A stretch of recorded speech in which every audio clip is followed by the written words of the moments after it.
سورۃ لقمان۔ بسم اللہ الرحمن الرحیم، الف لام میم، تلک آیات الکتاب الحکیم۔ اس سورہ مبارکہ کی ابتدائی آیات جو ہیں وہ سورہ بقرہ کی ابتدائی آیات سے بہت مشابہ بھی ہیں، اور دوسرے ایک اس میں ایک لطیف فرق ہے، وہ بھی آپ کے سامنے آ جائے گا۔ تلک آیات الکتاب الحکیم ھدی ورحمۃ للمحسنین الذین یقیمون الصلاۃ ویؤتون الزکاۃ وهم بالآخرۃ هم یوقنون اولئک علی ھدی من ربہم واولئک هم المفلحون۔ پانچویں آیت تو یہاں ہے، وہی پانچویں آیت ٹھیک سورہ بقرہ کی ہے، اولئک علی ھدی من ربہم واولئک هم المفلحون۔ پہلی آیت الف لام میم یہاں ہے، پہلی آیت الف لام میم سورہ بقرہ کی بھی ہے۔ نوٹ کیجئے کہ وہاں آیا تھا ھدی للمتقین، یہ تقوی والوں کے لیے جن میں کوئی حق کی طلب ہے، جو چاہتے ہیں نیک راستے پر چلنا، جن میں طلب ہدایت ہے، ان کے لیے ہدایت ہے۔ یہاں ایک لفظ کا اضافہ کیا، اگلی منزل چونکہ بیان ہو رہی ہے، ھدی ورحمۃ للمحسنین، یہ جو بلند ترین منزل ہے، جو احسان کے مقام تک پہنچا ہے، ان کے حق میں یہ صرف ہدایت ہے، ہدایت نہیں رحمت بھی ہے۔ تو یہاں تقابل اگر کریں گے، الف لام میم ذالک الکتاب لا ریب فیہ ھدی للمتقین، یہاں فرمایا تلک آیات الکتاب الحکیم، یہ ایک بڑی حکمت بڑی کتاب کی آیات ہے، اور یہ ہدایت ہے اور رحمت ہے محسنین کے حق میں۔ اور یہ محسنین جو ہے قرآن کی اصطلاح کے طور پر، جیسا کہ میں بیان کر چکا ہوں سورہ مائدہ میں، کہ یہ پہلا درجہ ہے اسلام، اس سے اوپر ایمان، اس سے اوپر احسان۔ اذا اتقوا وآمنوا وعملوا الصالحات ثم اتقوا وآمنوا ثم اتقوا واحسنوا واللہ یحب المحسنین، ان کے حق میں یہ قرآن رحمت ہے۔ الذین، اب ان کے یہ اوصاف ہیں جو نماز قائم رکھتے ہیں، ویؤتون الزکاۃ، وہاں ہے ومما رزقناہم ینفقون، یہاں باقاعدہ لفظ زکوٰۃ آ گیا، وہ زکوٰۃ دیتے رہتے ہیں، یا یہ کہ اپنے تزکیے کے لیے مسلسل کوشاں رہتے ہیں، وہم بالآخرۃ ہم یوقنون، اور آخرت پر ان کا پورا یقین ہے۔ اصل شے جو ہے، جو انسان کے عمل اور کردار پر اثر انداز ہوتی ہے، وہ ایمان بالآخرہ ہے۔ اولئک علی ھدی من ربہم، یہ لوگ ہیں ہدایت پر اپنے رب کی جانب سے، وَأُولَئِكَ هُمُ الْمُفْلِحُونَ، اور یہی ہے فلاح پانے والے۔ وَمِنَ النَّاسِ مَن يَشْتَرِي لَهْوَ الْحَدِيثِ لِيُضِلَّ عَن سَبِيلِ اللَّهِ بِغَيْرِ عِلْمٍ، لوگوں میں سے کچھ ایسے بھی ہیں کہ جو کھیل کی باتیں خریدتے ہیں، کھیل کود، اور تاکہ لوگوں کی توجہ ادھر ہو جائے، اور یہ باقاعدہ کیا ہے۔ نضر بن حارث جو رؤسائے قریش میں سے تھا، اور اس شخص کا معاملہ یہ تھا کہ یہ حضور کے شدید ترین مخالفین میں سے تھا، اس نے یہ کیا کہ یہ لوگ جو ہیں، چونکہ عربوں کے اندر ذوق تو تھا، ان کے ہاں اچھے شاعروں کی بڑی قدر تھی، خطبہ ادب جو ہے، فصاحت و بلاغت جو ہے، اس سے ان کی دلچسپی تھی، قرآن مجید کی فصاحت اور بلاغت انہیں اپنی طرف کھینچتی تھی۔ وہ چاہتے تھے کہ یہ لوگ سنیں ہی نہ، تو وہ کہیں سے شام گیا اور وہاں سے کوئی گانا گانے والی ایک لونڈی لے آیا جو بہت اچھا گانا گاتی تھی، اور اس کی محفلیں اس نے منعقد کرانی شروع کر دی، تاکہ لوگ آئیں یہاں پر اور یہ اس میں مگن رہے، اور رات کا وقت وہاں لگائیں تو دن میں سوئے۔ بہرحال کسی طریقے سے ان کی توجہات جو ہے اس کو محمد کی طرف سے ہٹا کر صلی اللہ علیہ وسلم تو ان چیزوں میں لگا دیا جائے۔ اور یہ اچھی طرح سمجھ لیجئے کہ اس وقت دنیا میں یہ کھیلوں کا معاملہ، سپورٹس کا، گیمز کا معاملہ، اور پورے ذرائع ابلاغ کے اوپر معلوم ہوتا ہے چھائی ہوئی شے ہے۔ ٹی وی کے اوپر تو معلوم ہوتا ہے کہ دنیا کی اہم ترین شے جو ہے وہی گیمز ہیں، ان کے ٹورنامنٹس ہیں، وہ وہاں ہو رہا ہے، یہاں ہو رہا ہے، وہاں ہو رہا ہے، یہاں ہو رہا ہے، یہ ٹینس کا ہے، یہ فلاں کا ہے، یہ تیراکی کا ہے، یہ گیم، اس لیے کہ اسی کو دیکھتے رہو۔ جو بھی وقت میں فارغ ہے، ظاہر بات ہے کہ کہیں ایسا نہ ہو کہ کہیں بیٹھے بیٹھے کہیں اچانک خیال ہی آ جائے کہ نہیں، سوچے انسان میں ہوں کون، کہاں سے آیا ہوں، کہاں جا رہا ہوں، زندگی کا مال کیا ہے، مقصد کیا ہے، اپنی حالات کے بارے میں سوچے، دنیا کدھر جا رہی ہے، قوم کدھر جا رہی ہے، ملک کدھر جا رہا ہے، نہیں، ان کو مست رکھو۔ وہ اقبال نے تو کہا تھا کہ ابلیس نے یہ کہا اپنے کارندوں سے کہ مست رکھو ذکر و فکر صبح گاہی میں اسے، اور پختہ تر کر دو مزاج خانقاہی میں اسے۔ اس سے اگلی بات ہے کہ جو آج دنیا کے ابلیسوں نے جو ایجاد کی ہے، یہ کھیل کود، اسی طریقے سے یہ ایکٹرز، یہ ڈرامے، اور پھر ان کے ایکٹرز اور ایکٹریسز کی زندگیاں، اور ان کے جو بھی سکینڈلز ہوں، جس طریقے سے کہ ان کو دنیا میں پھیلایا جا رہا ہے تاکہ وہ نوجوان نسل بھی مصنوعی دلچسپی میں پڑی رہے، تو یہ ہے اصل میں وہ فلسفہ۔ وَمِنَ النَّاسِ مَن يَشْتَرِي لَهْوَ الْحَدِيثِ، کھیل کود کی چیزیں خریدتے ہیں وہ لوگ، لِيُضِلَّ عَن سَبِيلِ اللَّهِ، تاکہ اللہ کے راستے سے گمراہ کریں۔ بغیر علم، بغیر علم کے. وَيَتَّخِذَهَا هُزُوًا، اور اللہ تعالیٰ کا جو معاملہ ہے اس کو یہ ہنسی ٹھٹا بنا دے. اولئک لہم عذاب مہین، یہ وہ لوگ ہیں جن کے لیے اہانت آمیز عذاب ہے. وَإِذَا تُتْلَىٰ عَلَيْهِ آيَاتُنَا وَلَّىٰ مُسْتَكْبِرًا، اور جب اسے سنائی جاتی ہیں ہماری آیات تو وہ واللہ اپنی قبر پیٹھ موڑ کر چل دیتا ہے، مستکبرا استکبار کرتے ہوئے، کأن لم یسمعھا، جیسے کہ اس نے سنی ہی نہیں. کأن فی اذنیہ وقرا، گویا کہ اس کے کانوں میں کچھ ثقل ہے، بوجھ ہے، اس نے سنا ہی نہیں کیا محمد نے سنایا ہے. فبشرہ بعذاب الیم، یہ سارا جو ہے یہ اس نضر بن حارث کے لیے یہ آیات نازل ہوئی ہے. تو اے نبی اس شخص کو دردناک عذاب کا آپ یہ بشارت دے دیجیے. ان الذین آمنوا وعملوا الصالحات لہم جنات النعیم، یقیناً وہ لوگ جو ایمان لائے اور جنہوں نے نیک عمل کیے ان کے لیے نعمتوں بھرے باغات ہیں، خالدین فیہا، جس میں وہ ہمیشہ ہمیشہ رہیں گے. وعد اللہ حقا، یہ اللہ کا وعدہ ہے جو سچا ہے، پختہ ہے، اٹل ہے، حتمی ہے، یقینی ہے. وہو العزیز الحکیم، اور وہ زبردست ہے، حکمت والا. خلق السماوات بغیر عمد ترونہا، اس نے آسمان بنا دیے بغیر ستونوں کے جو تمہیں نظر آتے ہیں. وَأَلْقَىٰ فِي الْأَرْضِ رَوَاسِيَ أَن تَمِيدَ بِكُمْ، اور اس نے زمین میں ایسے لنگر ڈال دیے ہیں کہ تمہیں لے کر ایک طرف کو لڑک نہ جائے، جھک نہ جائے. وَبَثَّ فِيهَا مِن كُلِّ دَابَّةٍ، اور اس میں ہر طرح کے جانور جو ہے پھیلا دیے. وَأَنزَلْنَا مِنَ السَّمَاءِ مَاءً، اور اس نے اتارا ہے آسمان سے پانی. فَأَنبَتْنَا فِيهَا مِن كُلِّ زَوْجٍ كَرِيمٍ، اور اس میں ہر طرح کے جو ہے جوڑے نباتات کے اس نے پیدا کر دیے، ہر طرح کے. آپ کو معلوم ہے کہ ان کی بھی فیملیز ہوتی ہیں، یہ سٹرس فیملی ہے اور یہ فلاں فیملی ہے. اس طریقے سے اللہ تعالیٰ نے ان کے بھی خاندان بنائے ہوئے. ھذا خلق اللہ فارونی ماذا خلق الذین من دونہ، یہ تو ہے اللہ کی تخلیق. تم بھی مانتے ہو کہ اللہ نے بنایا، پھر ذرا مجھے دکھاؤ کیا چیز بنائی ہے انہوں نے جو اس کے سوا معبود تم نے بنا لیے ہیں. بل الظالمون فی ضلال مبین، ظاہر ہے کہ ایسے ان کے عقیدے میں بھی یہ بات نہیں تھی. یہ دوسری بات ہے کہ وہ متوجہ نہیں ہوتے تھے، جو کچھ کر رہے ہیں اس کا کبھی تجزیہ نہیں کرتے تھے. لیکن یہ ہے کہ یہ ظالم جو ہے یہ کھلی گمراہی میں پڑے ہوئے ہیں. اب جو دوسرا رکوع آ رہا ہے سورہ مبارکہ کا، یہ ہمارے اس منتخب نصاب کا ایک اہم درس ہے.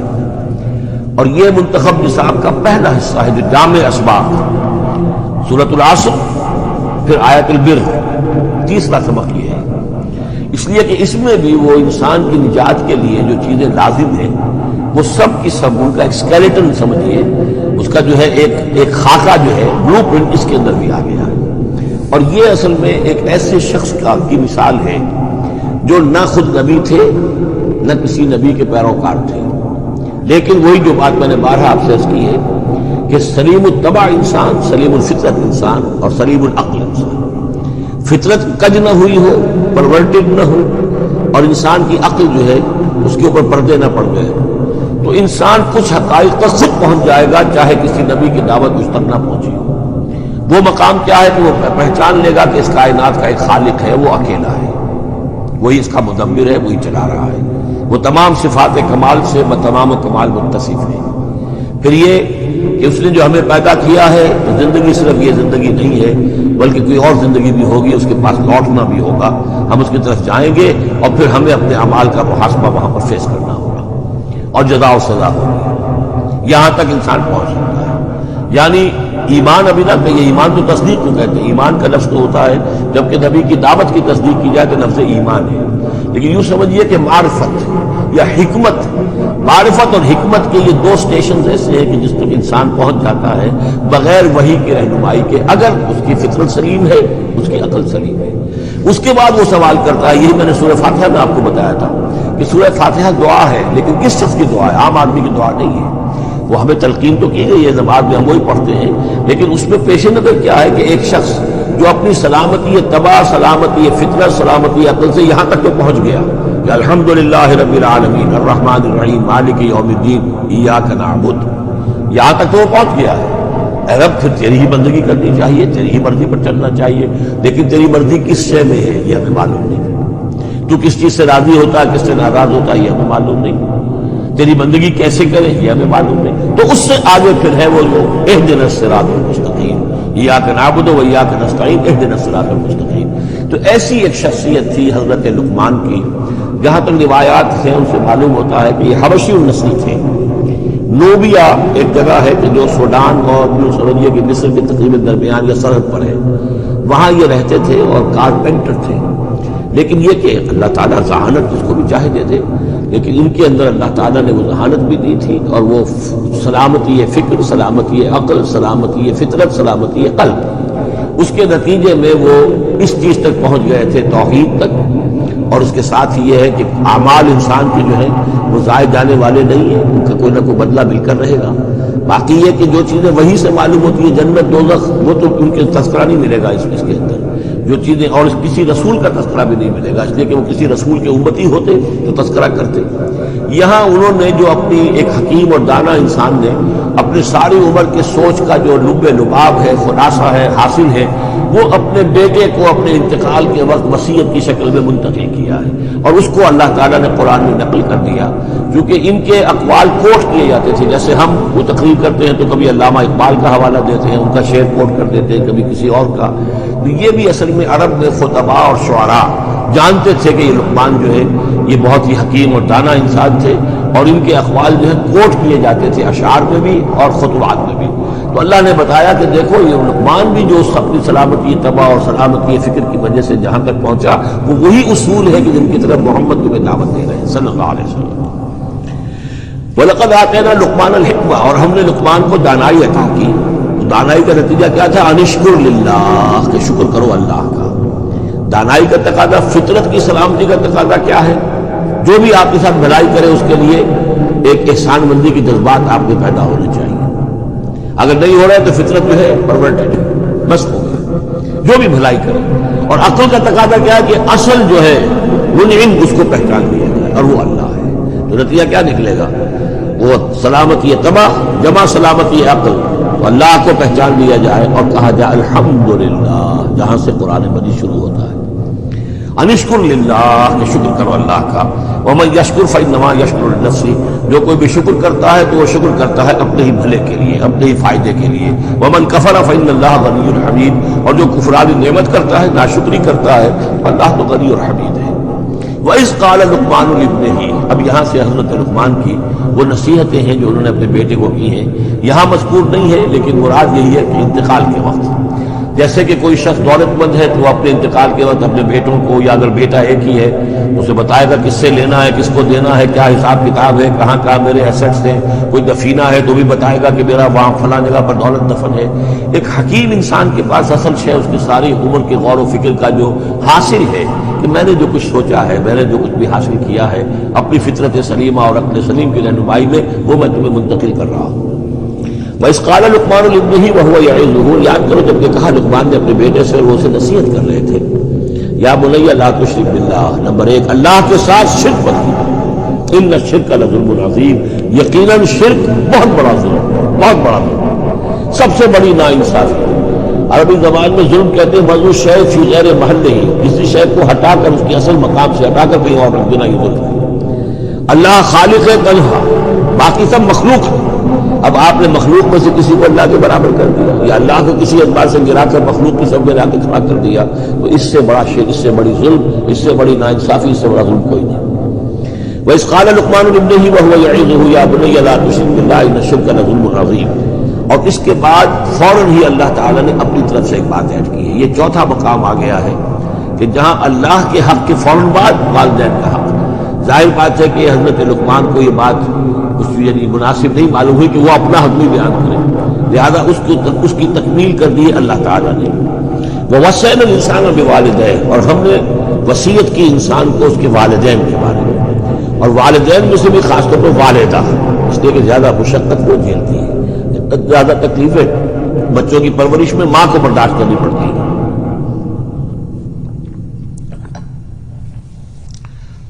وَوَصَّيْنَا الْإِنسَانَ بِوَالِدَيْهِ حَمَلَتْهُ أُمُّهُ وَهْنًا عَلَىٰ وَهْنٍ، اسے اٹھائے رکھا، وہ جو حمل ہے اس کے اپنے جسم کے اندر اٹھائے رکھا اس نے اس کو، وَهْنًا عَلَىٰ وَهْنٍ، کمزوری پر کمزوری جھیل کر، وَفِصَالُهُ فِي عَامَيْنِ، پھر اس کا دودھ چھڑانا ہوا 2 سال میں سے۔ پھر یہ کہ پہلے 9 مہینے تو جونک کی طرح اس کے جسم کے اندر خون چوستا رہا، اور اس کے بعد پھر جو ہے دودھ اس کا جو ہے پیا ہے، تو وہ بھی اس کی توانائیاں، اس کی قوت یہ ہے کہ جو دودھ کی شکل میں اس کے لیے غذا بنی ہے۔ انشکر لی ولوالدیک، کہ شکر کرو میرا اور اپنے والدین کا، الیہ المصیر، اور میری طرف تم کو لوٹ کر آنا ہے۔ اب دیکھیے جیسے میں نے وہاں عرض کیا تھا کہ سورہ عنکبوت میں اور اس میں بڑی مناسبت ہے ان دو میں، وہ مضمون اب یہاں بھی آ رہا ہے کہ اگر یہ دو حق ٹکرا جائیں، ایک حق اللہ کا ہے شرک نہ کیا جائے، ایک حق والدین کے ساتھ حسن سلوک ہے، اب یہ ٹکرا گئے، والدین کہہ رہے ہیں شرک کرو، اب کیا کریں؟ وَإِن جَاهَدَاكَ عَلَىٰ أَن تُشْرِكَ بِي مَا لَيْسَ لَكَ بِهِ عِلْمٌ، اگر وہ تم سے جہاد کریں، تم پر دباؤ ڈالیں، تم سے لڑیں، تم سے جھگڑیں اور تمہیں مجبور کریں کہ تم شریک کرو اور شرک کرو میرے ساتھ ایسی چیز کا کہ جس کا تمہارے پاس کوئی علم نہیں ہے، فَلَا تُطِعْهُمَا، ان کا کہنا مت مانو۔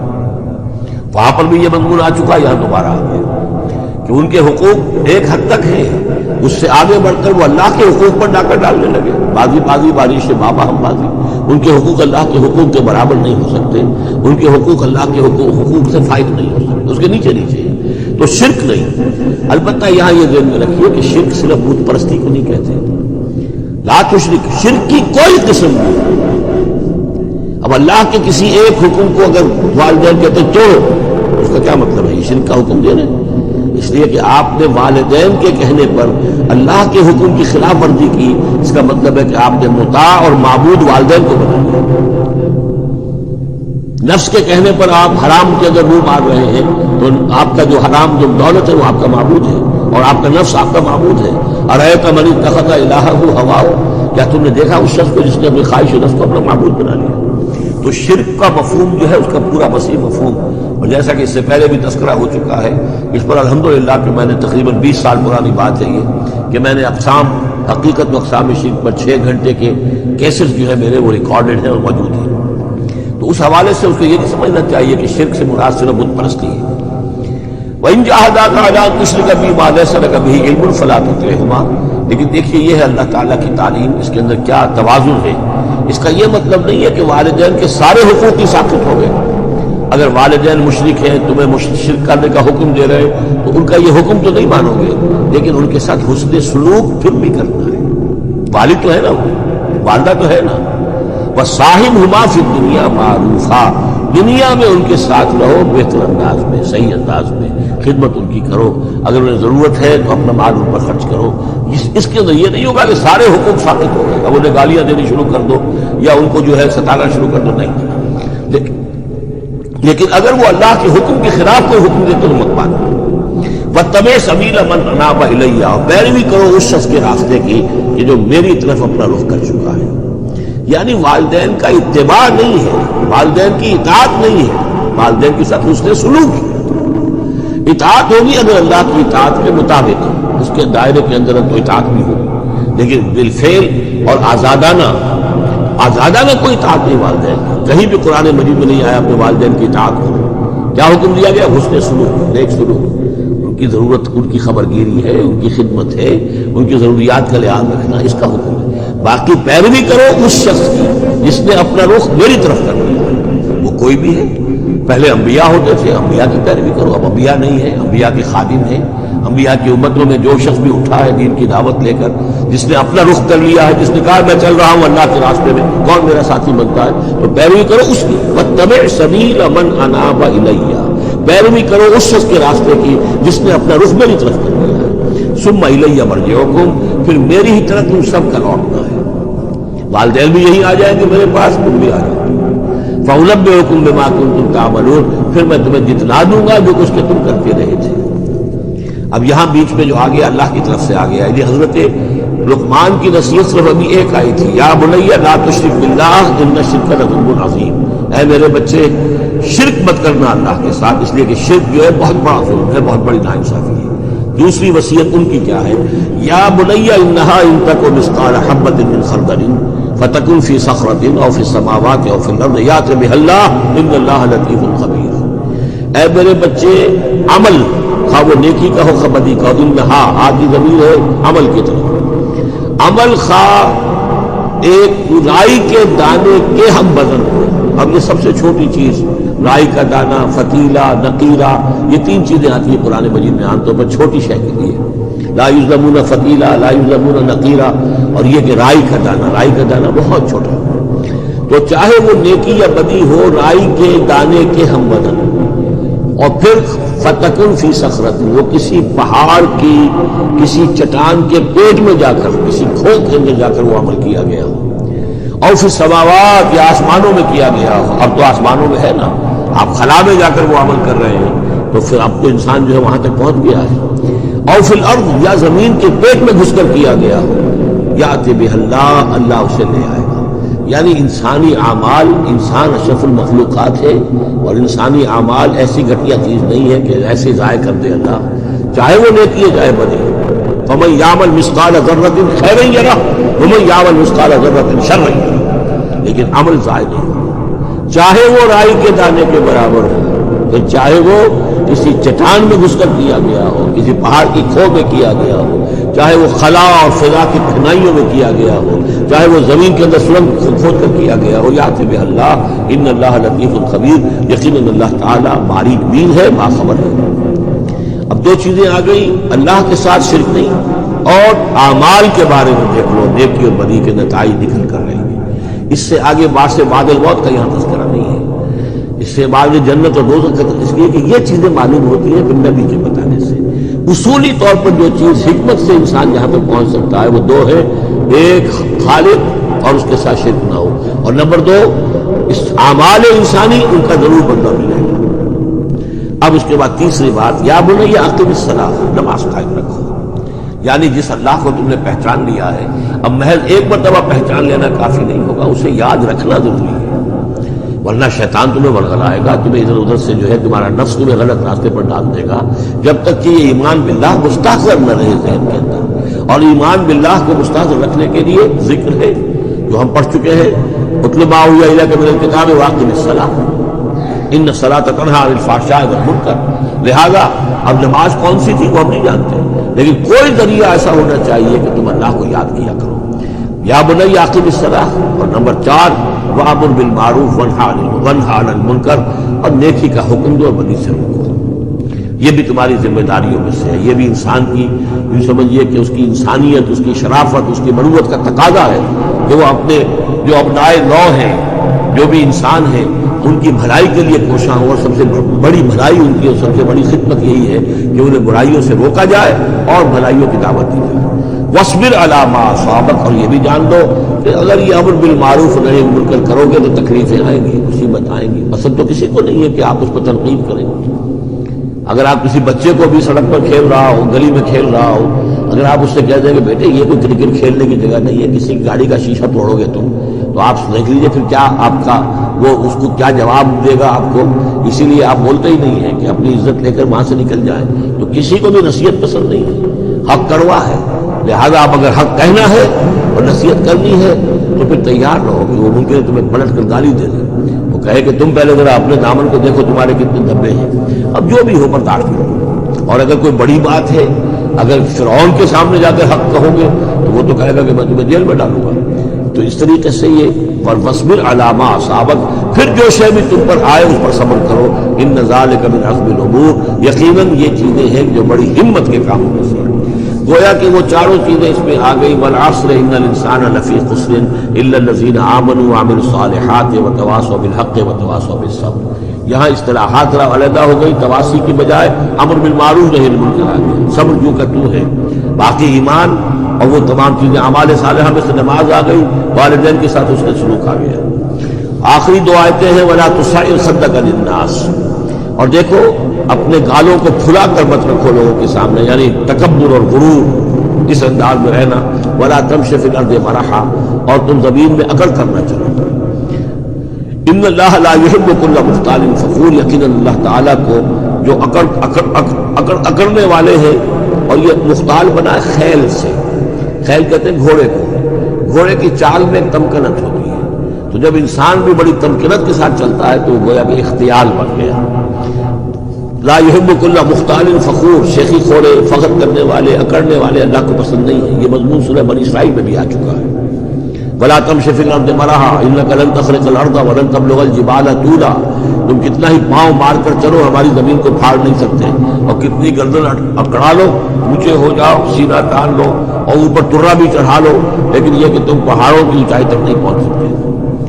آخری بات فرمائی وَاقْصِدْ فِي مَشْيِكَ، اپنی چال میں میانہ روی اختیار کرو. یہ میانہ روی ہر اعتبار سے، چال میں بھی، خرچ میں بھی، والذین اذا انفقوا لم یسرفوا ولم یقتروا وکان بین ذلک قواما، یہ ایک بچور شخصیت کا کہ اس کے اندر ہر اعتبار سے معلوم توازن ہو، انتہا پسندی کسی بھی اعتبار سے نہ ہو۔ واقصد فی مشیک واغضض من صوتک، اور اپنی آواز کو پست رکھو۔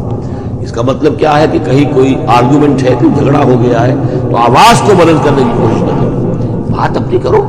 عام طور پر یہ ہوتا ہے کہ جب آدمی دیکھتا ہے کہ میری دلیل تو کمزور پڑ گئی تو پھر وہ اپنی آواز کی والیوم بڑھا کر کوشش کرتا ہے کہ کمپنسیٹ کرے کہ دلیل عقلی اعتبار سے تو کمزور ہے لیکن میری آواز جو ہے وہ اس کے اندر وزن پیدا کر دے۔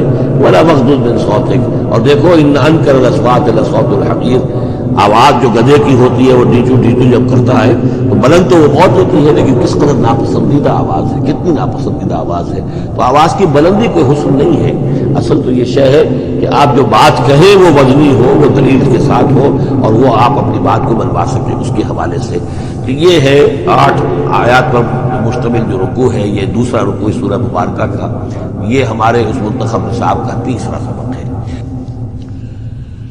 أَلَمْ تَرَوْا أَنَّ اللَّهَ سَخَّرَ لَكُم مَّا فِي السَّمَاوَاتِ وَمَا فِي الْأَرْضِ وَأَسْبَغَ عَلَيْكُمْ نِعَمَهُ ظَاهِرَةً وَبَاطِنَةً وَمِنَ النَّاسِ مَن يُجَادِلُ فِي اللَّهِ بِغَيْرِ عِلْمٍ وَلَا هُدًى وَلَا كِتَابٍ مُنِيرٍ صدق اللہ العظیم۔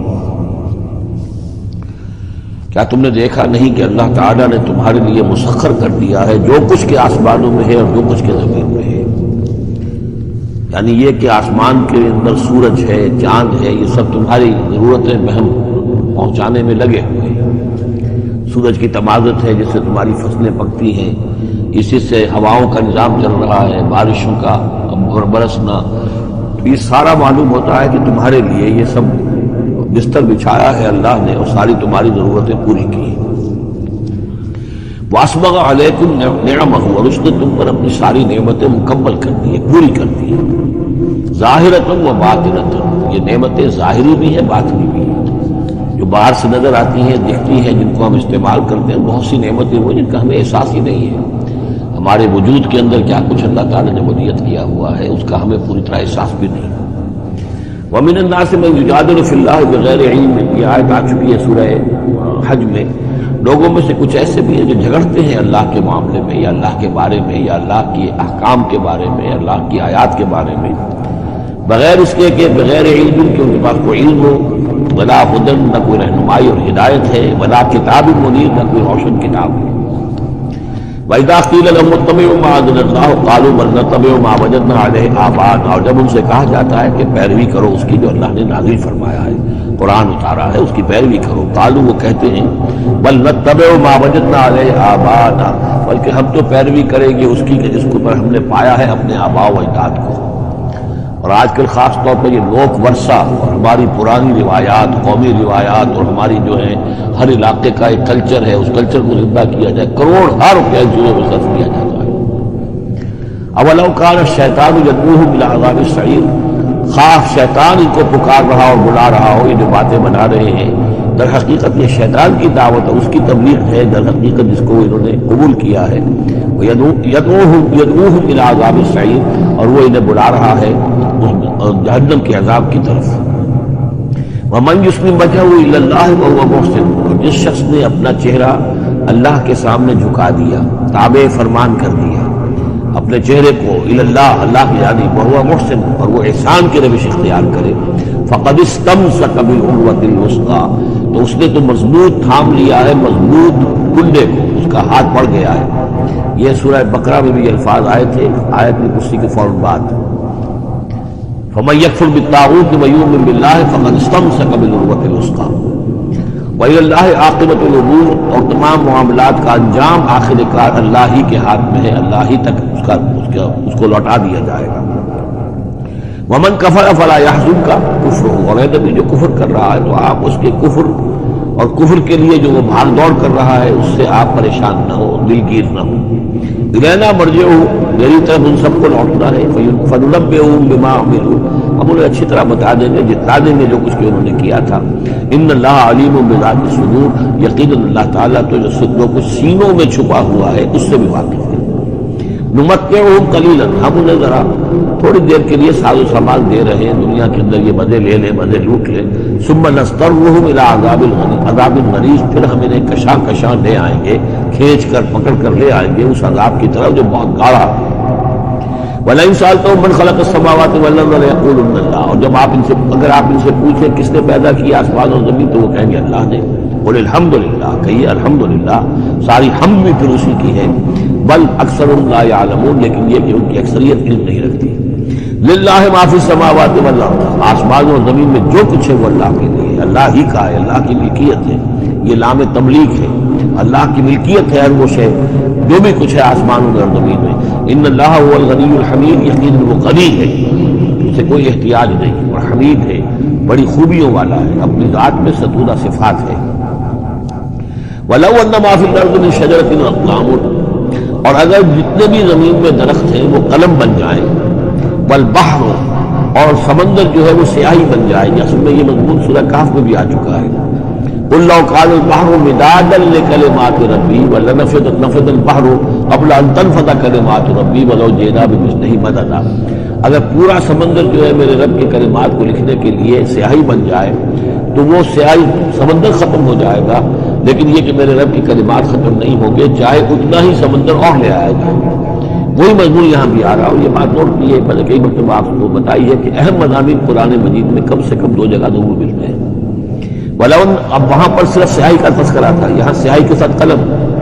وَلَوْ أَنَّ مَا فِي الْأَرْضِ مِن شَجَرَةٍ أَقْلَامٌ، اگر جتنے بھی درخت زمین میں ہیں وہ سب کے سب قلم بن جائیں۔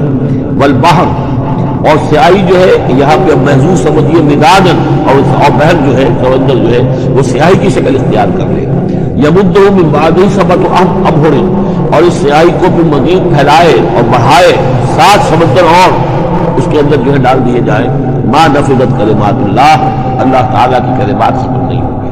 اور یہ میں عرض کر چکا ہوں اس سے مراد کیا ہے کہ ہر شے جو اس کائنات میں ہے اللہ تعالیٰ کے کلمہ کن کا ظہور ہے، تو گویا کہ یہ تمام مخلوقات جو ہے کلمات اللہ ہے۔ اس اعتبار سے ظاہر بات ہے کہ احصاء کرنا ممکن ہی نہیں، اور آج کچھ نہ کچھ ہمیں اندازہ ہے کہ یہ کائنات کتنی وسیع و عریض ہے۔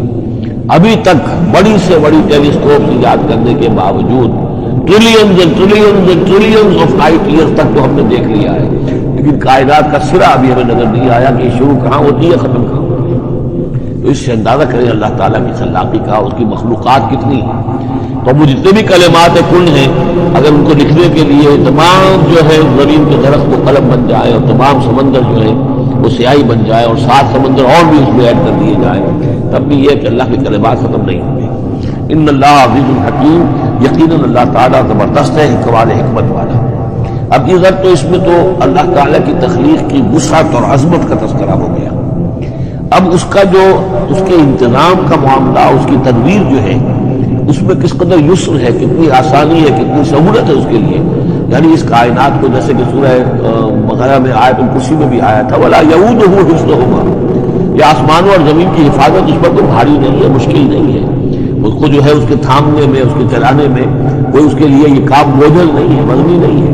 وَلَا يَئُودُهُ حِفْظُهُمَا وَهُوَ الْعَلِيُّ الْعَظِيمُ، تو اسی کو یہاں فرمایا مَا خَلْقُكُمْ وَلَا بَعْثُكُمْ إِلَّا كَنَفْسٍ وَاحِدَةٍ، تم سب کو پیدا کرنا اور تم سب کو دوبارہ پیدا کر لینا اللہ تعالیٰ کے لیے ایسے ہی جیسے ایک نفس کا پیدا کر دینا، اللہ کے لیے یہ اتنا یسیر ہے۔ ان اللہ سمیع بصیر، یقیناً اللہ تعالیٰ سمیع ہے اور بصیر ہے۔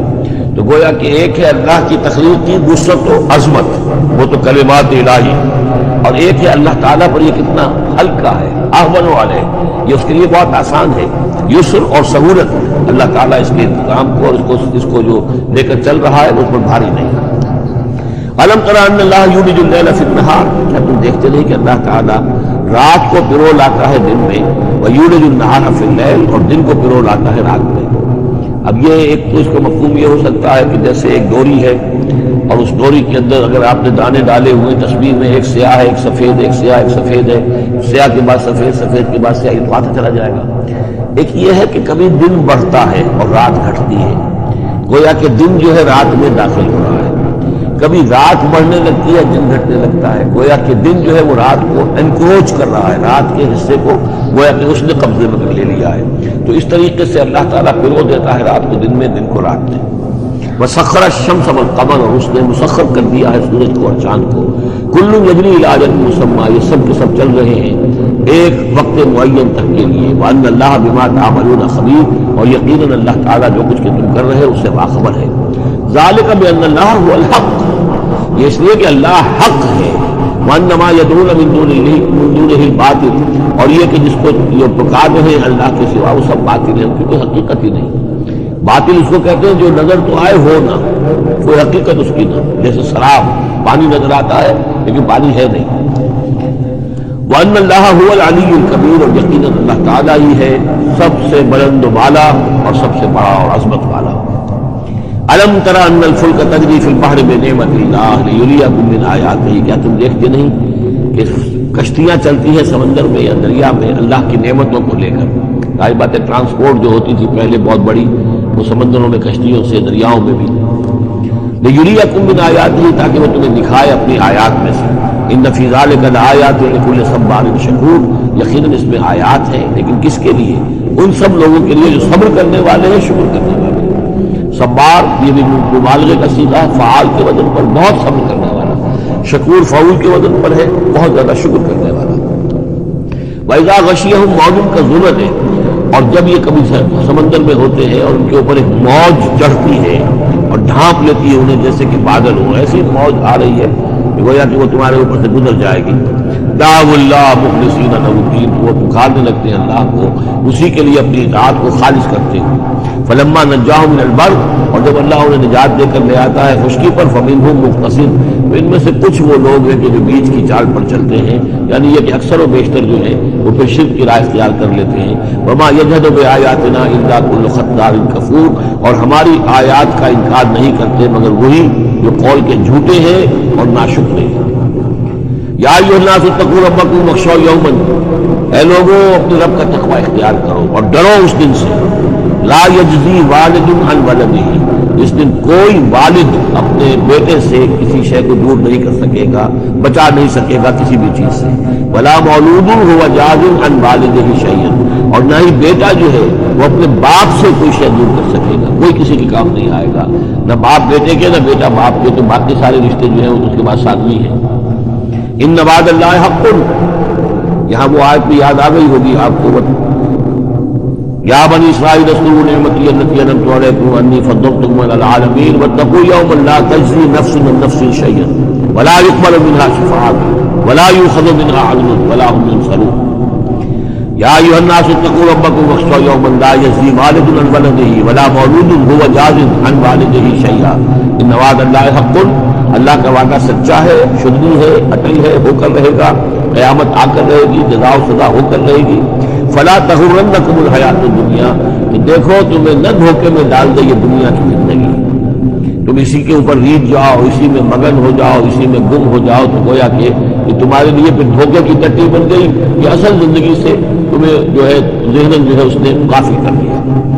ولا یغرنکم باللہ الغرور، اور دیکھنا وہ دھوکے باز تمہیں اللہ تعالیٰ کی شان غفاری کے حوالے سے دھوکہ نہ دے۔ یہ شیطان آ کر یہ بھی کہتا ہے کہ اللہ تو بڑا غفار ہے، تم نے کیا کیا، کچھ چھوٹے سے گناہ تھوڑے سے کیے، اللہ کی مغفرت تو بہت وسیع ہے، خام کا کاہے کو گھبراتے ہو، کاہے کو توبہ کرتے ہو۔ تو یہ جو ہے اللہ کی رحیمی، اللہ کی شان غفاری کا حوالے سے دھوکے میں دینا انسان کو۔ ولا یغرنکم باللہ الغرور ان اللہ عندہ علم الساعہ، اللہ ہی ہے کہ جس کے پاس ہے قیامت کا علم، قیامت کب آئے گی۔ ساعہ اور قیامہ، اس کے فرق کو ذہن میں رکھیے۔ گھڑی وہ معین گھڑی جبکہ زلزلہ ہوگا اور یہ اجرام سماویہ جو ہیں وہ ایک دوسرے سے ٹکرائیں گے اور پہاڑ جو ہے روئی کے گالوں کی، یہ ساعہ ہے جس میں کہ ہلاکت ہوگی دنیا کی آخری۔ اور پھر باس بادل موت کے بعد جو دن آنا ہے وہ قیامت ہے، قیام کہتے کھڑے ہونے کو، اس دن کھڑے ہوں گے لوگ اور حاضر ہوں گے اپنے رب کے حضور میں۔ تو عام طور پر ہم قیامت کا لفظ جب بولتے ہیں تو ساعت کی جگہ پر بولتے ہیں، قرآن کی جو پرٹیکولر اپنی ٹرمینالوجی ہے اس میں یہ ساعہ ہے، وہ گھڑی کہ جس میں ہلچل ہوگی اور یہ جو بھی کچھ ہونا ہے جس کا کہ نقشہ کھینچا گیا، القاریہ والقاریہ وما ادراک ما القاریہ، یہ ہے الساعہ۔ لیکن پھر جب باس بادل موت کے بعد جب کھڑے ہونا ہے خبروں سے نکل کر اللہ کے حضور میں، تو یہ ہوگا قیامہ، کھڑے ہونے کا دن۔ ان اللہ عندہ علم الساعہ، وہ ساعت کب آئے گی اس کا علم صرف اللہ کے پاس ہے۔ وَيُنَزِّلُ الْغَيْثَ وہی بارش برساتا ہے، وَيَعْلَمُ مَا فِي الْأَرْحَامِ وہ جانتا ہے جو کچھ کے رحموں میں ہے، ماں کے پیٹ میں کیا ہے وہ جانتا ہے، وَمَا تَدْرِي نَفْسٌ اور کوئی جان نہیں جانتی ماذا تکسب غدا کہ کل وہ کیا کمائی کرے گی، وَمَا تَدْرِي نَفْسٌ اور کوئی جان نہیں جانتی بِأَيِّ أَرْضٍ تَمُوتُ کہ کس زمین میں اس کی موت واقع ہوگی۔ ایک شخص ہے اپنے ملک سے صرف چند دن کے لیے کہیں باہر گیا، وہی انتقال ہو گیا، اسے کبھی گمان بھی نہیں ہو سکتا تھا، سال ہر سال سے کہیں مقیم ہے وہاں موت نہیں آئی، اور کہیں گیا ہے اور وہاں موت آ گئی، تو کوئی نہیں جانتا کس زمین میں اس کی موت واقع ہوگی۔ ان اللہ علیم خبیر یقیناً اللہ تعالیٰ علیم اور خبیر ہے۔ یہ جو 5 چیزیں یہاں گنوائی گئی ہیں اس میں آج کا بڑا اشکال ہے، اور لوگ کہتے ہیں کہ یہ آپ پتہ چل جاتا ہے کہ ماں کے رحم میں جو ہے ماں کے پیٹ میں بیٹا ہے یا بیٹی ہے۔ اس کے 2 اعتبار سے اس کو سمجھ لیجئے۔ اس آیت میں 5 چیزوں کا ذکر ہے۔ پہلی چیز میں حصر کا اسلوب ہے کہ یہ چیز صرف اللہ کو معلوم ہے، اگرچہ یہاں یہ نہیں لکھا ہوا ہے کہ اللہ کے سوا کوئی نہیں جانتا، پھر بھی چونکہ حصر کا اسلوب ہے، ان اللہ عندہ علم الساعہ یقیناً اللہ ہی ہے جس کے پاس ہے قیامت کا علم، ساعت کا علم۔ اس میں بھی گویا کہ نفی ہو گئی کہ کوئی اور نہیں جانتا۔ 2 آخری چیزوں میں بھی نفی ہے، وما تدری نفس ماذا تکسب غدا کوئی نہیں جانتا کہ کل وہ کیا کمائے گا، اس میں بھی کیٹیگوریکل نفی ہے اس کا۔ وما تدری نفس بأی ارض تموت یہ بھی پھر کیٹیگوریکل نفی ہے کہ نہیں کوئی جانتا، کوئی جان نہیں جانتی کہ کہاں اس کی موت واقع ہوگی۔ لیکن 2 چیزیں جو ہے کیٹیگوریکل ڈینائل نہیں ہے۔ وَيُنَزِّلُ الْغَيْثَ اللہ بارش برساتا ہے، یہ کہاں لکھا؟ نہ یہاں اس حاصل کا اسلوب ہے، نہ یہ لکھا ہے کہ یہ کام جو ہے اس طرح اللہ کرتا ہے۔ اسی طرح یعلم ما فی الارحام اللہ جانتا ہے جو کچھ کے رحموں میں ہے، یہ جو نہیں لکھا کہ کوئی اور نہیں جانتا۔ اس اعتبار سے قرآن مجید کے الفاظ جو ہیں ان کے اوپر تو اعتراض وارد ہو ہی نہیں سکتا۔ البتہ اعتراض اگر کچھ وارد ہوتا تو ایک حدیث پر ہوتا ہے۔ حدیث میں یہ آیا ہے کہ حضرت جبرائیل نے جب پوچھا تھا کہ مجھے قیامت کے بارے میں بتائیے، تو اس میں سے ایک روایت میں یہ الفاظ آئے ہیں کہ فی 5 لا یعلمہن الا اللہ، یہ قیامت کا علم جو ہے یہ تو ان 5 چیزوں میں سے ہے جنہیں اللہ کے سوا کوئی نہیں جانتا، اور وہاں حضور نے یہ ساری چیزیں گنوائی ہیں۔ اس کا جو ہے جواب وہ یہ ہے کہ رحم میں کیا ہے اس کا صرف ایک پہلو ہمیں معلوم ہوا ہے کہ وہ بیٹا یا بیٹی ہے، باقی جو کچھ ہے اس کے نہ معلوم کتنے پہلو ہیں، کتنا ذہین ہے، کس قدر فطین ہے، اس کے اندر کیا اوصاف ہے، اس میں کیا صلاحیتیں ہیں، شقی ہے یا سعید ہے، نیکوکار ہوگا بدکار ہوگا، کیا پتہ ہے، یا ہوگا یا ہوگی۔ اس سے یہ کہ اس کی جو حدیث کا بھی معاملہ ہے اس کی بھی جو ہے اس کی توضیح موجود ہے، اس میں کسی گھبرانے کی ضرورت نہیں ہے۔ ان اللہ علیم الخبیر یقیناً اللہ تعالیٰ علیم اور خبیر ہے۔